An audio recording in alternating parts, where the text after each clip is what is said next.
어릴 때 부모님이 이런 말 한 번쯤은 하셨을 겁니다. 내가 너 키우느라 허리 휘었다. 그런데 시간이 지나면 말이 바뀌죠. 이제는 내가 나 좀 챙겨라. 이 말 과연 당연한 말일까요? 아니면 차마 말 못한 부담일까요?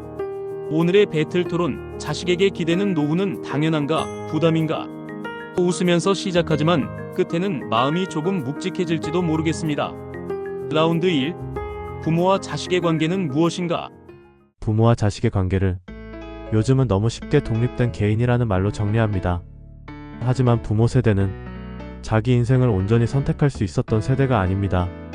시대가 요구했고 가족이 요구했고 그 안에서 부모는 자신의 시간과 건강을 조용히 내려놓았습니다. 노후에 자식에게 기대는 건 권리를 요구하는 게 아니라 그동안 말없이 감당해온 삶의 결과입니다. 이걸 부담이라고만 말한다면 부모의 희생은 아무 의미 없었던 선택이 됩니다. 부모의 희생을 부정하는 사람은 없습니다. 문제는 그 희생이 자식의 삶까지 설계하는 기준이 되는 순간입니다. 사랑은 기억되어야 하지만 의무로 상속되어선 안 됩니다. 지금의 자식 세대는 자기 노후조차 불안한 상황에서 부모의 노후까지 책임지라는 요구를 받습니다. 이건 가족의 문제가 아니라 세대 전체가 감당하고 있는 과부하입니다. 가족의 순환이냐, 책임의 이전이냐? 다음 라운드에서는 이 문제를 현실의 무게로 가져가 보겠습니다. 라운드 2. 노후를 준비하지 못한 책임은 누구에게 있는가? 노후 준비를 개인 책임으로만 보기엔 부모 세대가 살아온 조건은 너무 가혹했습니다.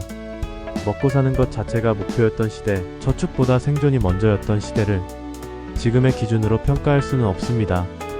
자식에게 기대는 노후는 무책임한 선택이 아니라 선택지가 없었던 결과인 경우가 많습니다. 불가피함을 이해하는 것과 책임을 떠안는 건 다릅니다. 이 문제를 가족 안에서만 해결하려 들수록 국가와 사회는 책임에서 빠져나갑니다. 결국 사랑이라는 이름으로 제도의 빈자리를 메우게 되고 그 부담은 고스란히 자식 세대에게 남습니다. 이해해야 할 현실인가, 되풀이되는 구조인가? 이제 가장 민감한 이야기로 넘어갑니다. 라운드 3. 효도는 사랑인가, 압박인가? 효도는 강요가 아닙니다. 효도는 관계가 아직 살아있다는 증거입니다. 부모를 돌보는 시간은 있는 시간이 아니라 사람을 단단하게 만드는 시간입니다. 모든 돌봄을 부담으로만 본다면 우리는 결국 혼자만 살아남는 사회를 선택하게 됩니다. 효도가 문제가 아니라 효도가 당연해지는 순간이 문제입니다. 부모니까 이해해야지라는 말은 선택권을 지워버립니다. 자발적인 돌봄은 존엄하지만 의무가 된 돌봄은 자식의 삶을 소모시킬 수 있습니다. 사랑의 이름인가, 압박의 이름인가? 마지막 질문으로 가보겠습니다. 라운드 4. 우리가 준비해야 할 노후는 무엇인가? 자식에게 기대는 노후를 부끄러워할 필요는 없습니다. 문제는 기대 그 자체가 아니라 그 기대를 말하지 못하게 만드는 사회입니다. 서로 기대며 살아갈 수 있는 사회, 그게 인간적인 사회입니다. 저는 이렇게 말하고 싶습니다. 자식에게 기대지 않는 노후는 부모의 자존이고 자식에게 주는 마지막 자유입니다.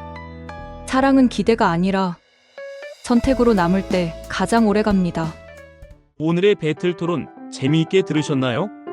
부모의 입장에서 보면 당연할 수도 있고 자식의 입장에서 보면 결코 가볍지 않은 이야기일 수도 있습니다.